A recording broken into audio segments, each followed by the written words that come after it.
W.E.B. Du Bois once wrote that the United States was built on a widening circle of democracy and a narrowing circle of caste. I like that line for a review episode because it captures the tension running from 1491 through the end of Reconstruction. People keep talking about freedom, equality, and opportunity, but who actually gets them and who doesn't? That's our game plan for today. We've got a big sweep of first semester APUSH. Wow. So no matter where you are in the end of the semester, we all started at the same place. Native Americans, colonization, revolution, the early republic, expansion, slavery, Civil War, and Reconstruction. That's at least where we get to at the end of our semester. The age-old thing that people always say, APUSH teachers, did you kill Lincoln by winter break? That's the goal. That's the goal, That yes. is the goal. So we're going to look at all of that through this lens of power and belonging. Right, but instead of just dumping dates on you, we're going to move mostly chronologically, but keep sort of circling back to these big questions. How did different groups experience change and continuity? Who gained power? Who lost it? What was the resistance? Who fought back? And where do we see all of these changes across the different eras of our class? All right. Well, let's rewind then to before Columbus, when there were already millions of people living in the Americas with their own histories in motion. Let's do this. Let's I'm ready. go. I'm Let's excited. review.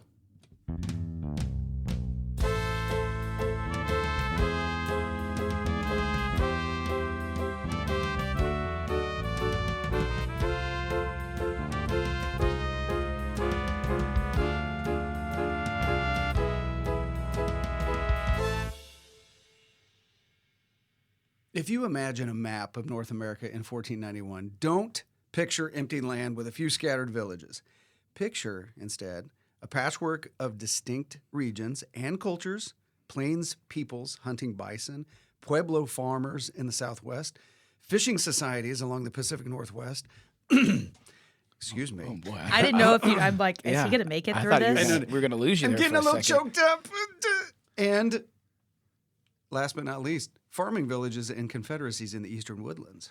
And here's the key point. All of those different environments that Mr. Hill mentioned, they shape the culture of all of these tribes. So in the arid Southwest, groups like the ancestral Puebloans relied on irrigation and multi-story dwellings.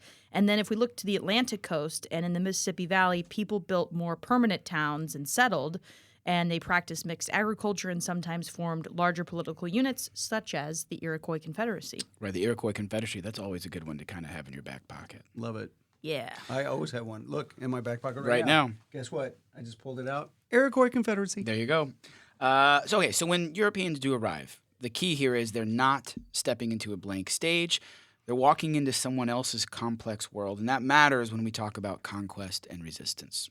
Right. And Spain is first out of the gate in a big way. Conquistadors topple empires, and Spanish rule rests on systems like the encomienda, which entrust native labor to Spanish settlers.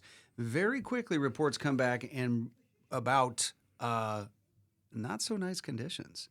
That's where figures like Bartolomé de las Casas come in, describing indigenous people collapsing from overwork and hunger and being beaten when they slow down. Yikes.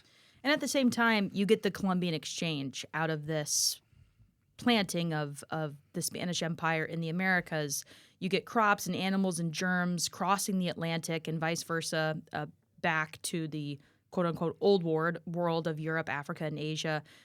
You get horses, pigs, cattle, wheat, and smallpox. Wait, I said that wrong. No, it's not a vice versa. Hold on.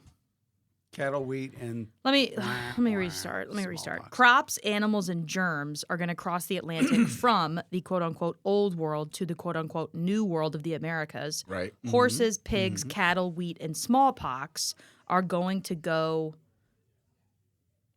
yeah. Am I having a stroke right No, now? no, No, no. you've got this. They go They're west. going It's west. It's Yeah. west. Okay, Across the still, Atlantic, yeah. they're still coming from the quote-unquote old world to the quote-unquote new world. Here's where it switches for I'm confused right now. Europe and Africa and Asia. I really, You know what? honestly, I'm looking at this Listen, screen. I'm like, what listen. is happening? Things are being exchanged. There's things that are being exchanged. Yeah. Some of those things, Are good and some of those are bad. Yeah. well, yes, but some of them are coming from the old world. Yeah. Quote, unquote, old for whom, new for whom. Yep. And some of them Jeez. are coming from the new world, quote unquote. It must be the end of the semester. Right. And, there's lots of things that are coming from the old world. Yeah, and different types of animals. I think what's important is that new crops that go from the Americas to the old world of Asia and Africa and Europe, they're going to help improve diets and help with population booms. So good But- for the old world. Yeah, but for the Americas, the big story is going to be disease, where Yay. things Yeah. like smallpox and measles are going to wipe out huge portions of native communities who had no immunity to these diseases. Yeah. That was appropriate. You really landed that plane. It was wobbling. It was wobbling, but you you brought Land the it down, plane, yeah. Keltner, land the plane. All right, so we've got the encomienda system. We've got diseases. The Spanish are bringing their labor systems. They're bringing their diseases, and the New World is struggling, and native populations collapse under disease and forced labor. So Europeans increasingly are going to have to turn to a new source of labor, and that's going to be African slavery. So right from the jump, the story of the Americas is about connection and exploitation, a new Atlantic world built around trade, extraction, and forced labor.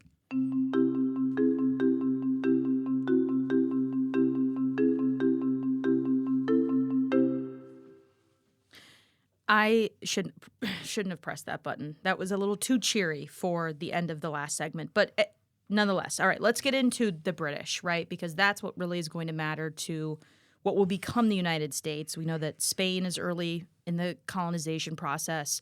So is France. But by the 1600s, the English are starting to build their own colonial world. And it's not just one model. It's quite different from region to region. Absolutely, mate. And so let's start with Jamestown, right? All right, then. Yes, That's mate. right. That's all right. 1607. I'm not going to do the whole thing with that accent, sorry. Can you do more of a high society, more of a posh? Well, no, I don't know. I went old. Because you're always kind of working class British, and I'd like to see if we listen, could get some. If there's nothing else you know about me, Yeah. working class. Yeah, you always have Hello. been. Hello. Yeah. You like to roll the sleeves up? Right. The rain in Spain stays mainly on the plain. That's very like East London, Industrial Revolution. Yeah. Yeah, that was My Fair Lady. Okay, so you got your 1607, you got your Jamestown. Now they're run by a joint stock company, so the Spanish and the French are not. They're more top down, like kind of centralized government. But they're not having a fun time. They're struggling with disease, food shortages. Eventually, they kind of right the ship a little bit when they figure out how to grow tobacco. And that cash crop, Huge.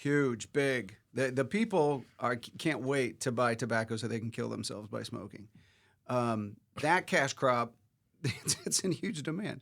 That cash crop drives demand for labor, first with indentured servants and then increasingly with enslaved Africans. By the late 1600s, Virginia is a hierarchical, That's how I would say it.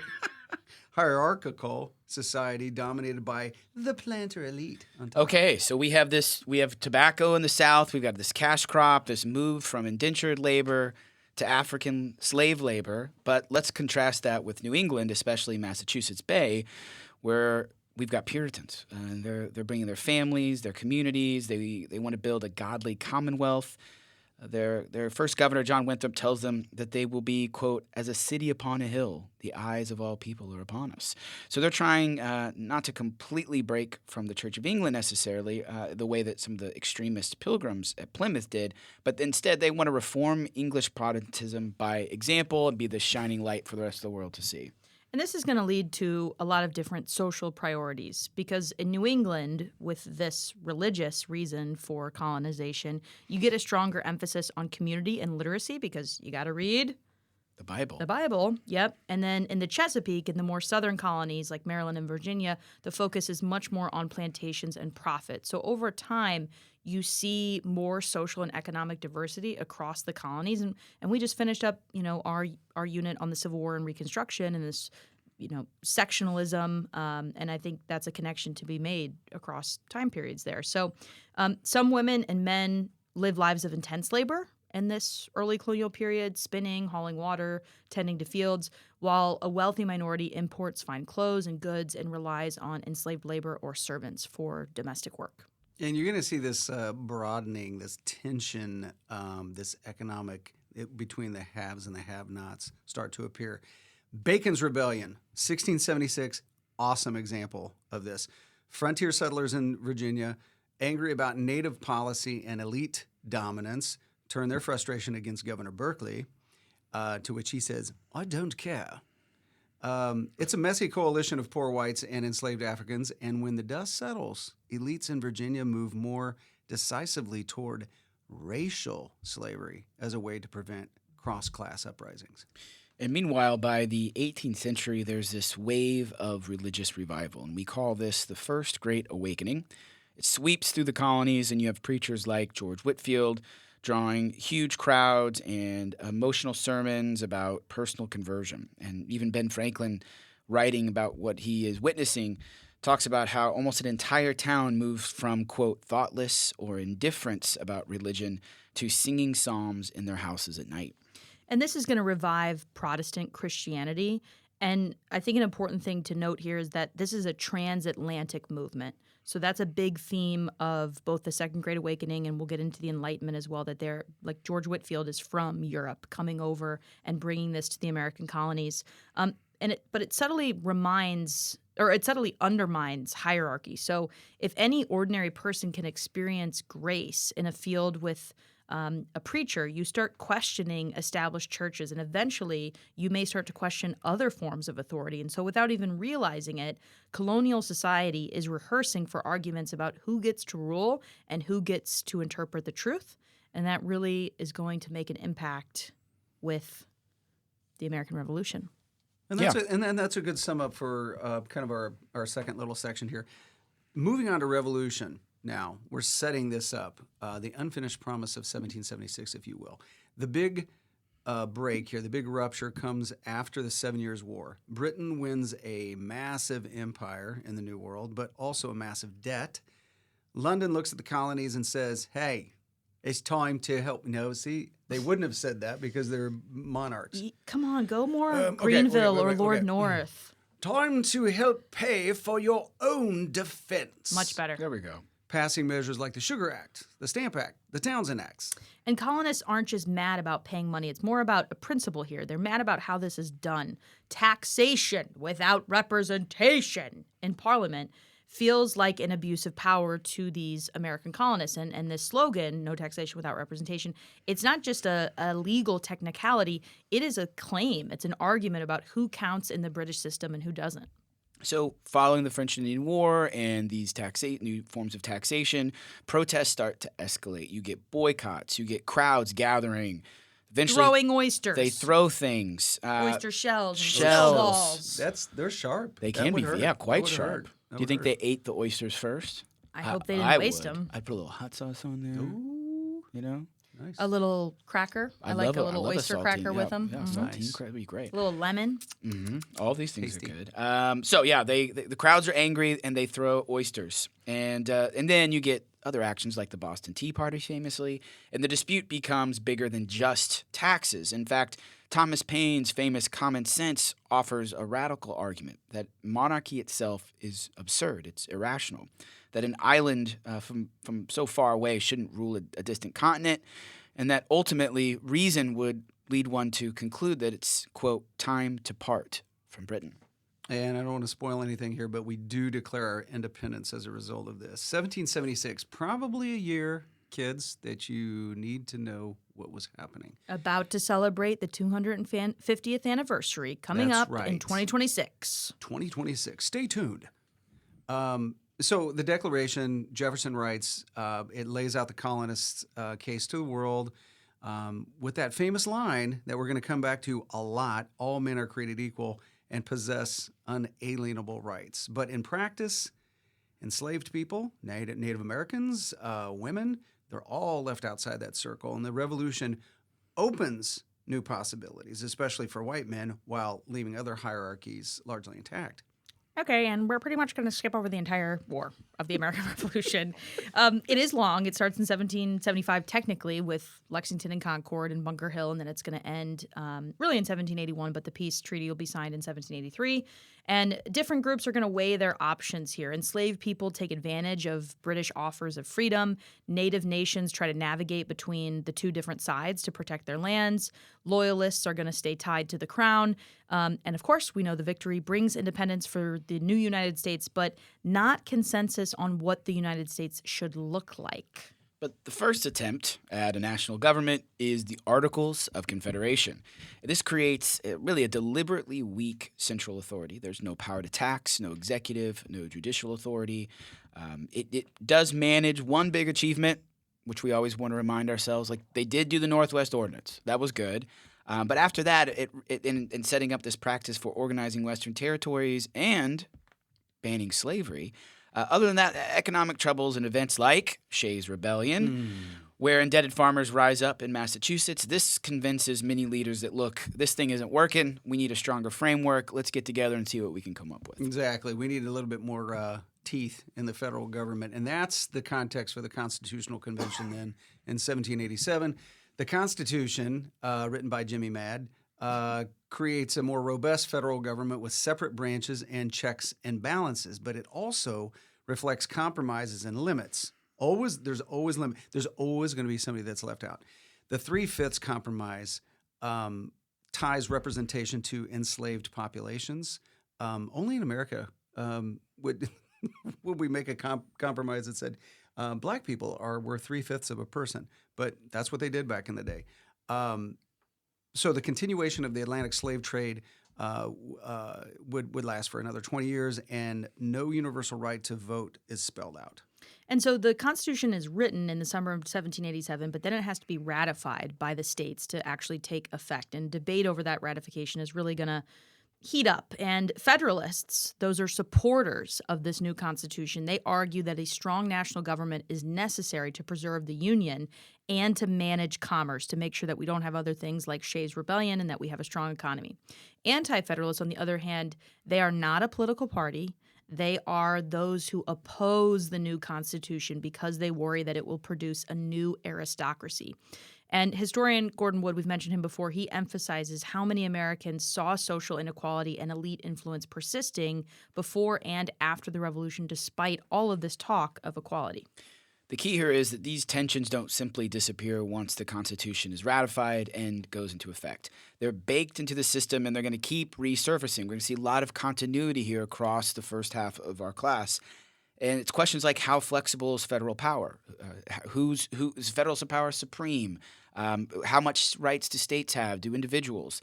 Whose voices matter in a republic? And where do states' rights end and national authority begin?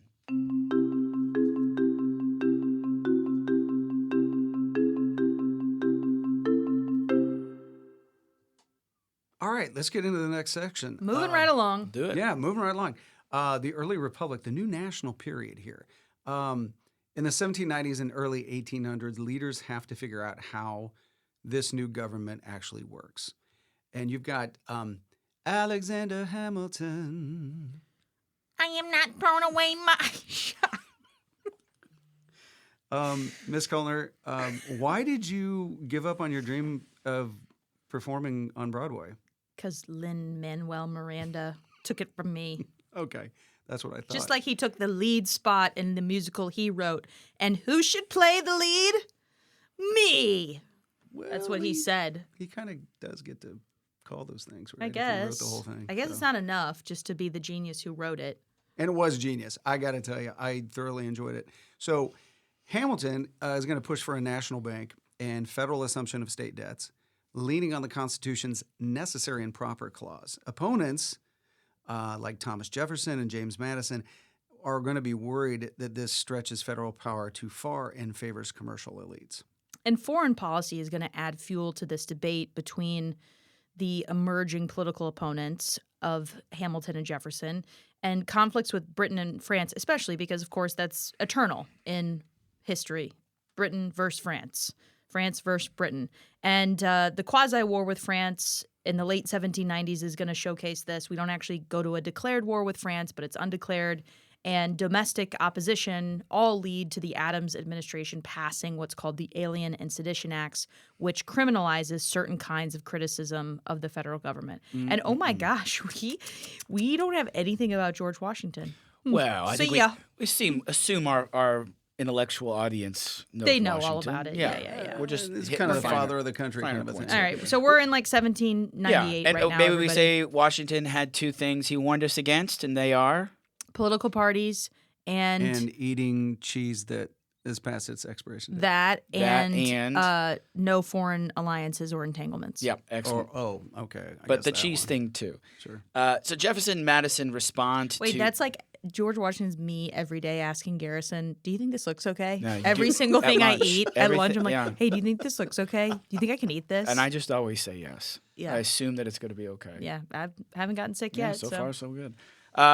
Okay, so Jefferson and Madison respond to the infamous Alien and Sedition Acts with the Kentucky and Virginia resolutions, arguing that states should be able to judge the constitutionality of federal law and even possibly declare them null and void within their own borders. What matters here is not only the formation of political opposition to the Federalist, not only a rejection of the Alien and Sedition Acts, but also this moment where we recognize that states' rights will be an argument that's going to echo all the way to the Civil War. Ooh, yeah. That's going to be echoed all along the way. But first, Echo. echo. Echo, what's the word of the episode? Echo. Could be an extra credit question on the Could be. final. Could be along with the Gettysburg Address. Gettysburg Address. 407 years ago, our fathers brought on this continent a new nation conceived in liberty and dedicated to the proposition that all men are created equal. That's the first line. Yeah. Yeah. And we could do the rest. I if we told I'm need going We to do could it. if I'm we really going to wanted write it to. out Yeah, I think because you I told should. them that if I expect them to do it, I should be able to do it as well. So I made no promise. Yeah. I would just like, if you're over 40, you shouldn't be expected. I to can't. Do that. I'm just not supposed to remember anything. I can't either. Yeah. funny I that do you picked remember. 40 Well, it's important here. because that's your exact age. Well, chronologically, yes, but I think a lot of people would say younger from a mental, A lot of people. cultural. A lot of people like. I'd who? actually say the opposite, that you are a little bit. Well, I can't talk. My Spotify age was 68. Jeez. Wow, there was a I take pride kind of in a that. long pause after you said that. Oh. Just straight. Let's go. All right, so Thomas Jefferson. Oh yeah, because my mental acuity comes into question sometimes. But so I'm going to get back on track here. So you got the election of 1800, sometimes called the Revolution of 1800, peacefully transferring power from the Federalists to the Jeffersonian Democrat Republicans. No blood. Boring. That peaceful change. Healthy. Well, but boring. That peaceful change. Come on, you got to have a little blood. That peaceful change is a big moment for representative government, even as democracy remains limited largely to, you guessed it, white men. So we've got the Democratic Republicans in power for the first time now in a new century. And so under Jefferson and Madison, the country is going to expand, of course, through the Louisiana Purchase and new Western settlements. And we're still going to be fighting with Britain in the War of 1812 during Madison's presidency because they just wouldn't leave. They just wouldn't get out of the country, and they kept impressing our sailors. And They didn't know when it was time to leave the party. right. And so this aftermath, we win the War of 1812, by the way. I mean, mostly. And the aftermath brings the so-called era of good feelings. Oh, and there should be a button for that. era of good feelings. feelings. Oh, there you go. That Ooh, works. that's That was really nice. perfect. I rarely use the chime feature, but I'm glad I did. And so we have a lot of national unity, the development of a national culture, but serious issues are going to lurk below the surface, all about sectional tensions over slavery and economic policy. And this really comes to a head with the Missouri Compromise of 1820. Missouri famously becomes a slave state, while Maine is created out of Massachusetts territory out of nowhere and becomes a free state, balancing Congress. There's a line drawn at 3630, Missouri's southern border, to limit slavery's expansion northward. It's offered as a permanent solution, but really it's quite temporary, and it's not going to solve the issue.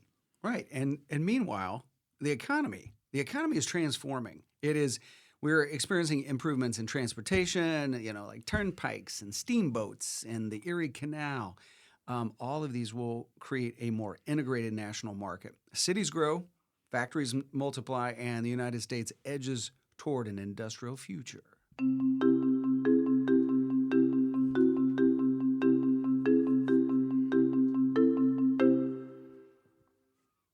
And so by the 1820s and 30s, we're now moving into our next segment, the market revolution, and an economy increasingly based on cash crops, no longer tobacco, everybody, cotton now. So colonial tobacco, cotton, antebellum.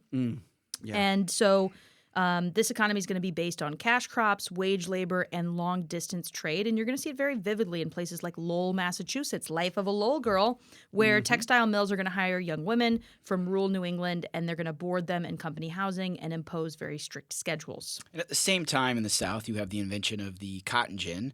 Eli Whitney has made short staple cotton. Oh my God! So important. So I'm not going to say. I'm just short staple. It's all about short staple cotton. All roads lead to short staple cotton. Why? Wildly profitable. So profitable.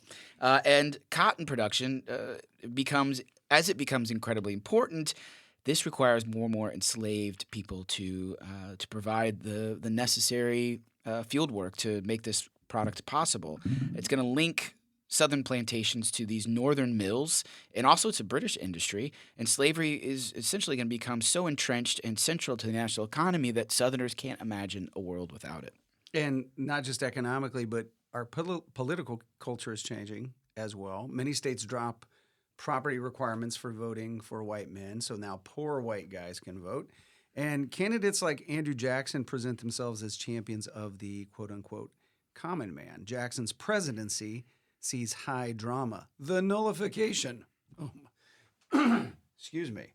The nullification crisis over tariffs. The bank war, where he kills the second bank of the United States. And relentless pressure on Native peoples. And Jackson's going to frame himself as defending ordinary people, the common man, against economic elites. But his policies toward Native Americans are pretty brutally clear that through the Indian Removal Act of 1830, this is going to pave the way for forced relocations like the Trail of Tears, where thousands of members of the Cherokee tribe and other tribes die marching west. And this democracy expands for some, while for others, they're violently dispossessed. And kind of sort of in the background, but very important, we have culturally and spiritually the age of the Second Great Awakening, where we have mass revivals that are stressing personal conversion and the possibility of moral perfection in this life through good works and good deeds to reform society. Unitarian minister William Ellery Channing wrote about the highest human calling as developing our moral and intellectual powers to their fullest. That is a lofty ideal. That ideal that individuals and societies can be improved feeds straight into reform movements. And that's a big diff. Big diff between First and Second Great Awakening. Big diff. Big diff. First Great Big Awakening is all diff. about really this relationship with God. Second Great Awakening is like, okay, we can use our religion and our relationship with God to reform different parts of society. What are some of those parts of society, Mr. Hill? Well, they said, let's zhuzh some things up with temperance. Zhuzh them. Zhuzh? Zhuzh. Dr. Ruben Shansky always says, You got to zhuzh it up. Yeah. Reducing alcohol consumption, because if you remove alcohol from the equation, things are probably going to get better. So prison and asylum reform, led by figures like Dorothea Dix. Education reform with Horace Mann pushing for common schools. You got to have them. And then abolitionism, increasingly insistent on the moral horror of slavery. And famous abolitionists like William Lloyd Garrison, they're going to call for immediate emancipation, and they're going to publish very fiery newspapers like William Lloyd Garrison's The Liberator. And then free black activists, including Frederick Douglass, they bring firsthand testimony of slavery's brutality, and they argue that the nation's ideals demand racial equality. But don't forget the ladies, Miss Keltner. Lest we forget the ladies. Let's because not. It's Seneca Falls in 1848. Elizabeth Cady Stanton and Lucretia Mott, they're going to gather together to apply the same logic of equality and reform to the gender, issuing the Declaration of Sentiment that echoes the Declaration of Independence, this idea that all men and women are created equal, Oh, yeah. demanding suffrage or voting rights and legal rights overall. Lucretia. I love that name so much. So we get to the mid 1800s, and you got yourselves a country experiencing rapid economic growth, sharp regional differences, expanding political participation for some, and rising movements calling out the gap between American ideals and American realities. All right, let's go into our next segment, all about territorial expansion and the idea of manifest destiny, that the United States is destined to spread across the continent from sea to shining sea. This is going to gain momentum in the 1840s, and you're going to see it in depictions of glowing figures like the woman Columbia. She's kind of the mascot for the United States, moving westward while native people and bison fade into the darkness. I'm sure we've all seen that famous painting that I'm referring to. Oh, yeah. You see it all everywhere. Sometimes you see it on final exams. And my students in the past, they've been like, ugh, this painting again. Not that woman. They're like, social studies love this painting. Social studies teachers love this. I mean, this is all you ever see. Wow. Well, and then Well, I had one class like, that was, they had strong opinions about it. Well, then they should be able to talk about it, no problem. Yeah. So there you go. I guess we were really looking out for them all along. The annexation of Texas is this dispute over... annexation of Puerto Rico. You know what I'm talking about. Yeah. That reference? Little Giants. Little Giants. Great movie. Such a good movie. So good. The Icebox. Yeah. You're kind of like the Icebox. And when the little nerd comes out with his glasses and he's I the can't coach. see anything. He's the coach. He's like, the annexation of Puerto Rico. Oh, yeah. And it's what wins him the game. Yeah, and then John Madden stops by and helps Yeah. him finish writing the play. Yes. So good. I mean, it's they one don't of the make best, movies like that one of anymore. the best movies of the 90s. Is it maybe the most underrated movie of all time? Maybe. It's close. Could be. Okay. Could be. Okay, so the annexation of Texas, which is a dispute over the Rio Grande and President Polk's ambitions, is going to lead to the Mexican-American War. Swift U.S. victory brings in the Mexican cessation, or the Mexican cession, excuse me. I think when you're trying to quit smoking, you enter a cessation program, but that's okay. That's all right. It's good. I think Mexico probably wished that it was a cessation and not a session. It was a session, and not the session that you're thinking of. It starts with a C. Exactly. Session. Yeah. And what does this mean? So California and much of the Southwest becomes part of the United States. The Treaty of Guadalupe Hidalgo. Said right? that one right. Yeah. Thank you. Well done. So it's a huge territorial gain, huge political problem at the same time because no one knows if slavery is going to expand into these new lands or not. It's always about slavery. It always comes back to like the slavery thing. So, you got to have people like Henry Clay sitting around trying to figure out compromises. And he has his hands in all over the Compromise of 1850. He's trying to ease tensions. California gets to enter as a free state. The rest of the Mexican cession uses popular sovereignty to determine free or slave. The slave trade ends in D.C., and there's a new Fugitive Slave Act that has got real teeth. But instead of calming things down, the Fugitive Slave Act enrages many Northerners who are now legally obligated to help return escaped enslaved people. And then comes the Kansas-Nebraska Act in 1854, and this is championed by Illinois Senator Stephen Douglas, which repeals the earlier Missouri Compromise line, and it's going to open up Kansas and Nebraska to, everybody needs to know this, popular sovereignty. Yeah. This is letting people who live in those territories vote on the slavery question. And pro- and anti-slavery forces are going to flood into Kansas and start fighting with each other, and thus Bleeding Kansas becomes a mini civil war. So politically, this fractures existing parties and helps create basically a new party system with the Republican Party, which is committed to not necessarily abolition, make sure we understand that distinction, but they are committed to preventing the spread of slavery into the territories. And so this is going to sort of be a new political framework that is going to define the era. Right. Then you have the Supreme Court pouring gas on the fire with the Dred Scott decision in 1857. They rule that black people cannot be citizens and that Congress has no authority to ban slavery in the territories. For many Northerners, this looks like a slave power conspiracy capturing all branches of government. And with all of this happening, the Republican Party is going to form in the late 1850s, and it will eventually be led by Abraham Lincoln, who becomes the first Republican president. And we know that Abraham Lincoln's views on slavery evolve over time, that even though he's consistently anti-slavery, he's not always aligned with abolitionist demands for immediate and total equality. He's really trying to operate within a constitutional and legal framework that still protects slaveholders early in his first term. But then events like John Brown's raid on Harper's Ferry in 1859 and, as we said, Lincoln's election in 1860 ultimately convinced many white Southerners that their way of life, their slave society, is under threat. So one by one, Southern states, starting with South Carolina, secede and form the Confederate States of America. The question that's been dodged again and again, whether a republic founded on both liberty and slavery can endure. Can a house divided stand? Finally explodes into the Civil War.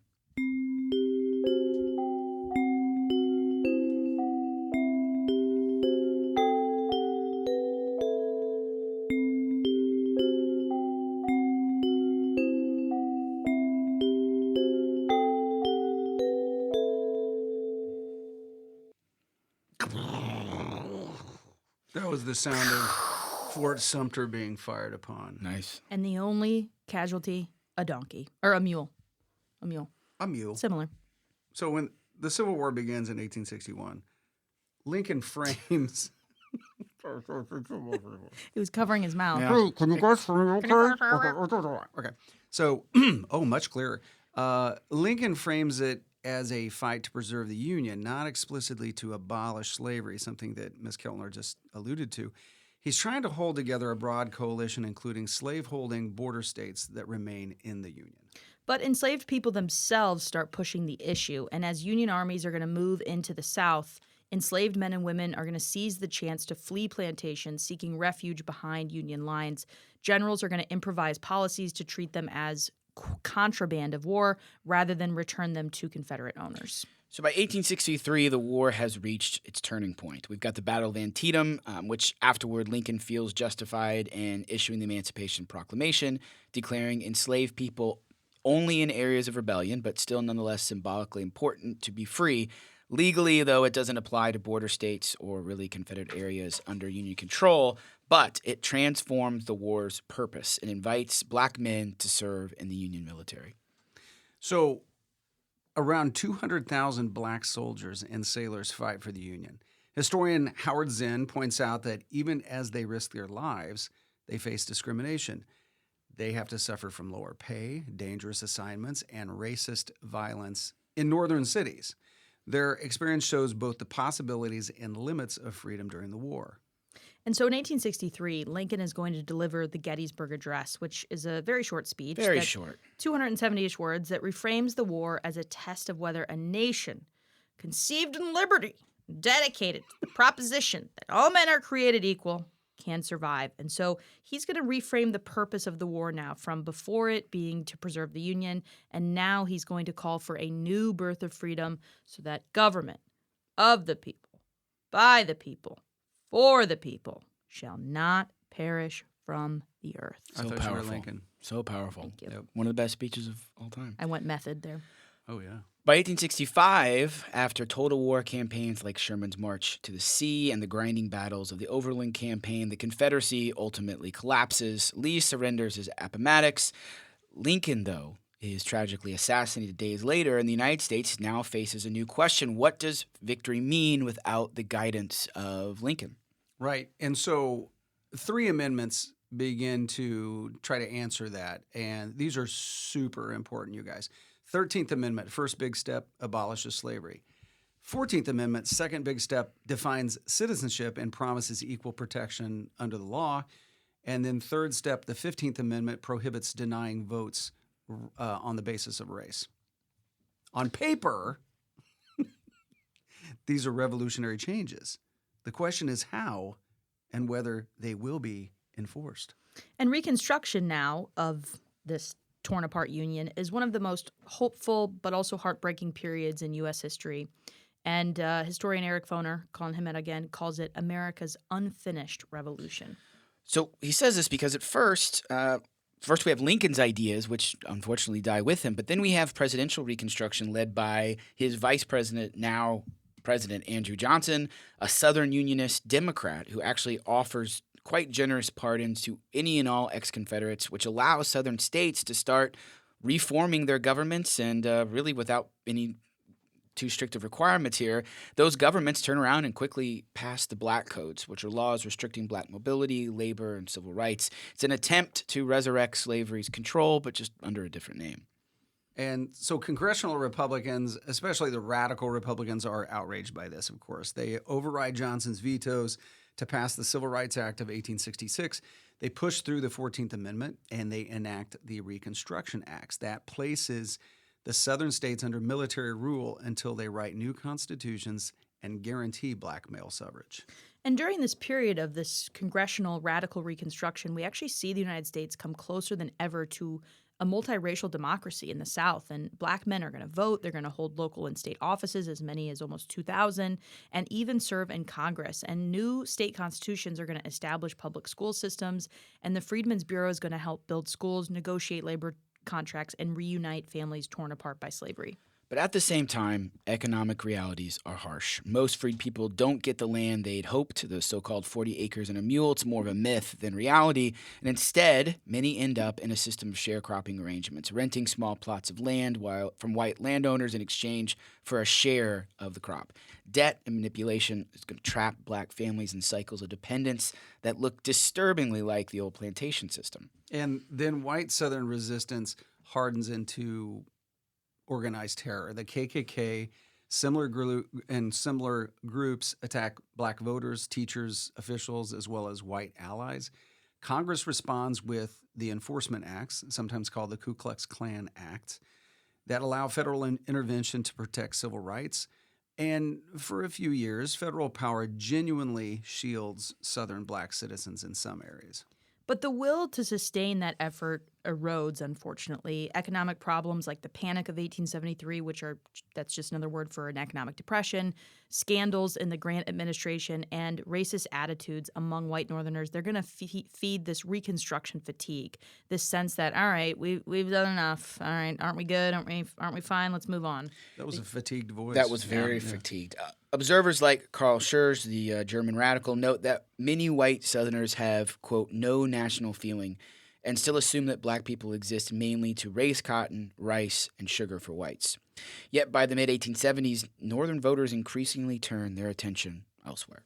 So Southern Democrats, styling themselves as redeemers, use violence, fraud, and political maneuvering to retake state governments.